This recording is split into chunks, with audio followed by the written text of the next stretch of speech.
Hi guys, ನಾನು ನಿಮ್ಮ ರೋಜಾ ಗೌಡ. ಎಲ್ಲರಿಗೂ ಉಗಾದಿ ಹಬ್ಬ, ಕನುಮ ಹಬ್ಬದ ಶುಭಾಶಯಗಳು.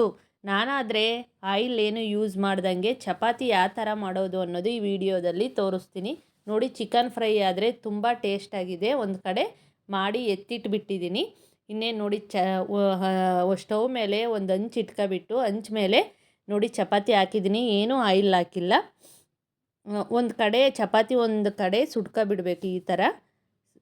ಈ ಥರ ಸುಟ್ಟನಾದ ನಂತರ ಈ ಕಡೆ ಸ್ಟವ್ ಮೇಲೆ ನೋಡಿ ಚಪಾತಿನ ಈ ಥರ ಅದನ್ನು ಎರಡು ಭಾಗನೂ ಸುಟ್ಕೋಬೇಕು. ಈ ಥರ ಮಾಡಿದ್ರೆ ತುಂಬಾ ಟೇಸ್ಟಿಯಾಗಿರುತ್ತೆ. ಚಪಾತಿ ತುಂಬ ಮೆತ್ತಗಿರುತ್ತೆ.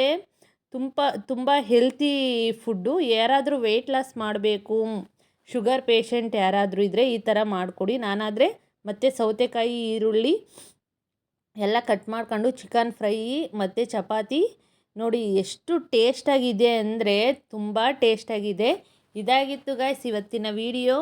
ನನ್ನ ವೀಡಿಯೋಸ್ ನಿಮ್ಗೇನಾದರೂ ಇಷ್ಟ ಆದರೆ, ಲೈಕ್ ಆದರೆ ಪ್ಲೀಸ್ ಲೈಕ್ ಮಾಡಿ, ಕಾಮೆಂಟ್ ಮಾಡಿ. ಇನ್ನೂ ಒಳ್ಳೊಳ್ಳೆ ವೀಡಿಯೋಸ್, ಹೆಲ್ತಿ ಫುಡ್ಡೆಲ್ಲ ನಿಮ್ಮ ಹತ್ರ ಶೇರ್ ಮಾಡ್ಕೊತೀನಿ. ಬಾಯ್ ಬಾಯ್ ಆಲ್ ಆಫ್ ಯು.